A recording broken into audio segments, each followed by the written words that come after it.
In the annals of American crime, few names inspire such a chilling reaction as Ted Bundy. A charming, articulate law student by day, Bundy harbored a monstrous side that would make him one of history's most infamous serial killers. Between 1974 and 1978, Bundy preyed on young women across 7 states, committing at least 30 brutal murders, though the true number remains unknown. He used his charisma and good looks to lure victims into his trap, often feigning injury to gain their sympathy before overpowering them. The judge in Utah let Bundy travel while he's out on bail. Bundy's killing spree escalated with shocking brutality, culminating in attacks that included abduction, sexual assault, and murder. His crimes were not just acts of violence, but carefully orchestrated performances that revealed a terrifying detachment from his victims' humanity.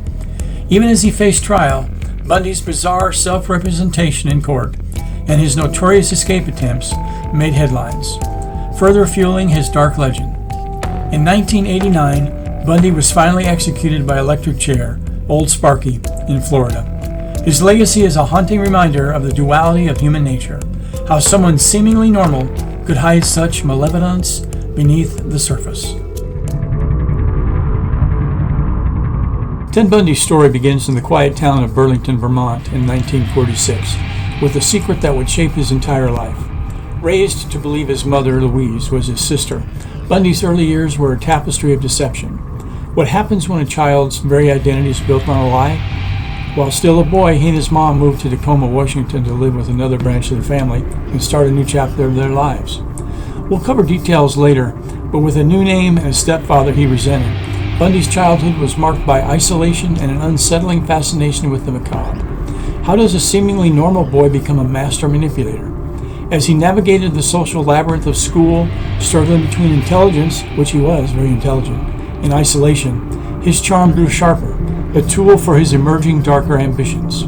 What path does a young man take when ambition meets rejection? And how does a shattered heart lead to unimaginable violence? Discover the unsettling transformation of Ted Bundy.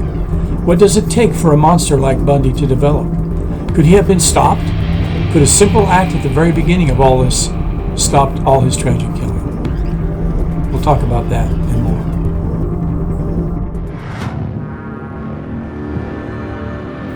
By 1951, Louise sought a new life for herself and Ted. They moved to Tacoma, Washington, where Louise met and married Johnny Bundy, a hospital cook. Johnny adopted Ted, giving him the Bundy name. From the outside, it seemed like a fresh start. Yet within the confines of their modest home, the dynamics were strained.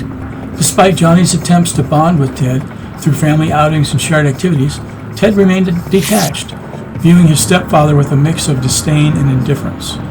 Friends and neighbors remember Ted as a quiet, reserved boy, one who kept to himself, a loner in the midst of suburbia. Underneath this exterior, however, Ted harbored a fascination with the macabre. Stories circulated of his early fascination with knives and his unsettling ability to lie convincingly. What drove young Ted to these dark interests, and how did this seemingly normal boy learn to manipulate and deceive those around him so effortlessly?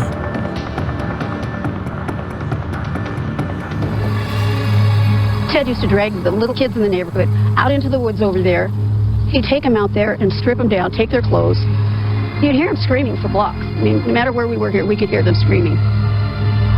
Because he liked to terrify people. He liked to be in charge. He liked to inflict pain and suffering and fear. Ted Bundy's adolescence brought new challenges. He was intelligent, often excelling in his studies, yet he struggled to find his place among his peers. At Woodrow Wilson High School, because he liked to terrify people. He liked to be in charge. He liked to inflict pain and suffering and fear.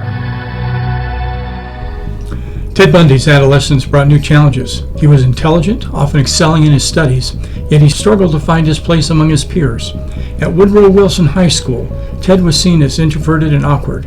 He craved acceptance and admiration, but found it hard to connect on a personal level. His peers described him as aloof, someone who hovered on the edges of social circles but never quite fit in. Did these feelings of isolation feed into his need for control and power, especially later on? As Ted entered his teenage years, he began engaging in petty crimes. Shoplifting, burglary, and tales of voyeuristic tendencies hinted at a burgeoning criminal mindset. Was this a cry for attention or an early manifestation of a deeper psychological issue? College presented Ted with a fresh campus. At the University of Washington, he pursued a degree in psychology, a choice that might seem ironic given his future. Here, Ted's charm began to shine. He was articulate, well-dressed, and ambitious. Yet beneath this veneer lay a struggle with identity. Discovering that his sister was actually his mother was a blow that shook Ted to his core. He had built his life on a false narrative, and the truth left him grappling with a sense of betrayal and confusion. Can the truth about one's origins ignite a desire for revenge against the world? Or did it simply further fracture Ted's already fragile psyche? It was during these college years that Ted met Stephanie Brooks, not her real name, a woman who would become a pivotal figure in his life. Stephanie was everything Ted aspired to be: intelligent, beautiful, socially adept. They dated, and for a time, it seemed Ted had found his footing. However, when Stephanie ended their relationship, citing Ted's lack of ambition and clear direction, he was left devastated.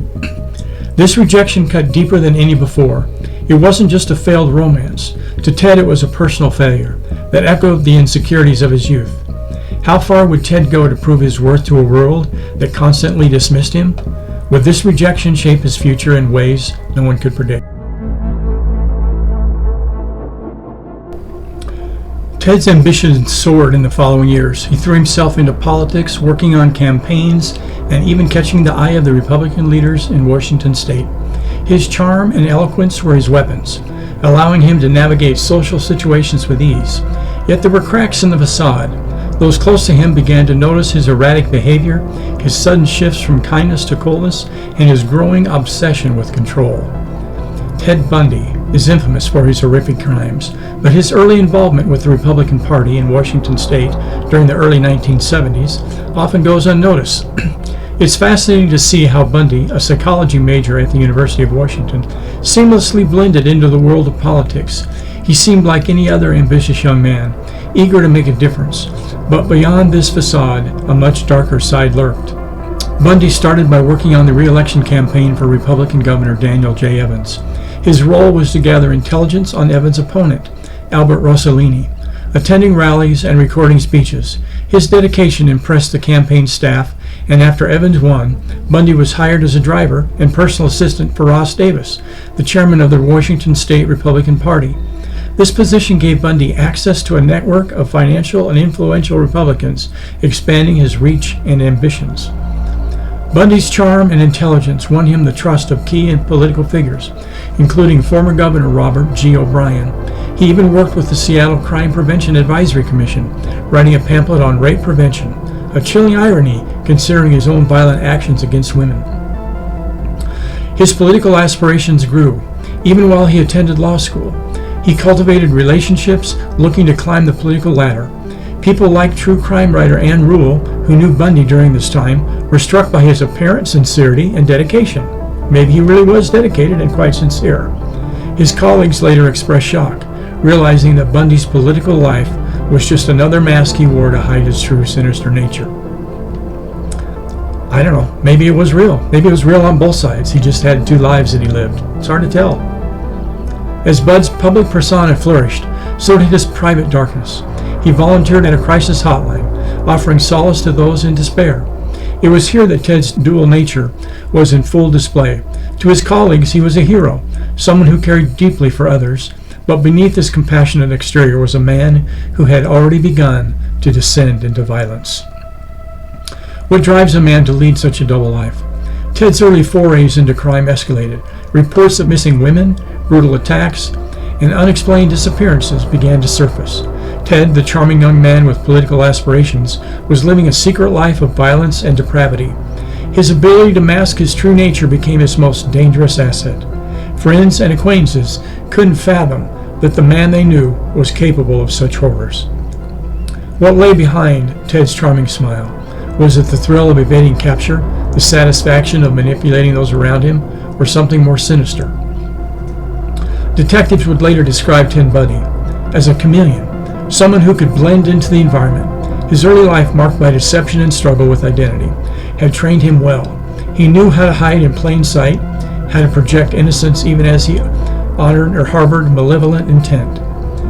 This ability made him one of the most elusive and deadly predators of his time, or maybe all time. Could anyone who have seen this coming? Were there signs that went unnoticed, warnings that were ignored? As Ted's crimes escalated, so did the fear that gripped communities where he prowled. Women were warned to be cautious, yet Ted's need to help, feigning injury or posing as an authority figure. In those moments, Ted exercised control, the kind he had sought his entire life. Ted Bundy's early life provides a window into the making of a killer. The secrecy, the lies, the feelings of inadequacy, and the relentless pursuit of an idealized self all contributed to the dark path he would eventually take. In the end, Ted Bundy's story is not just one of horrific crimes, but also of a complex individual who used his intelligence and charm to deceive everyone around him, from his friends and family to victims and the justice system itself.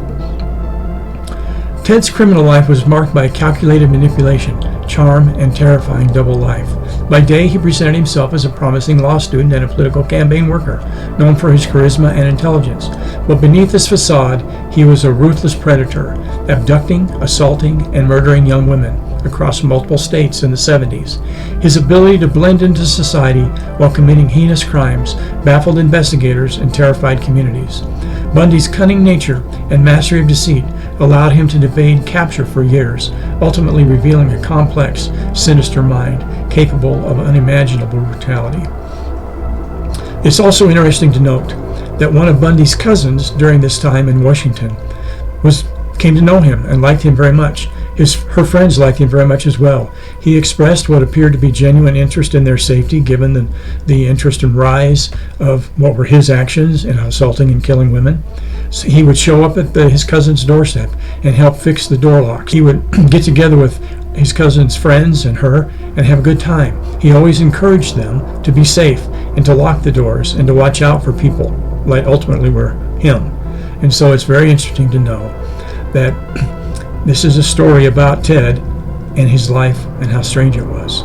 We are left with more questions than answers, a reminder that evil can wear a familiar face, that darkness often hides in plain sight, and that the seeds of violence are sometimes sown in the most unsuspecting places.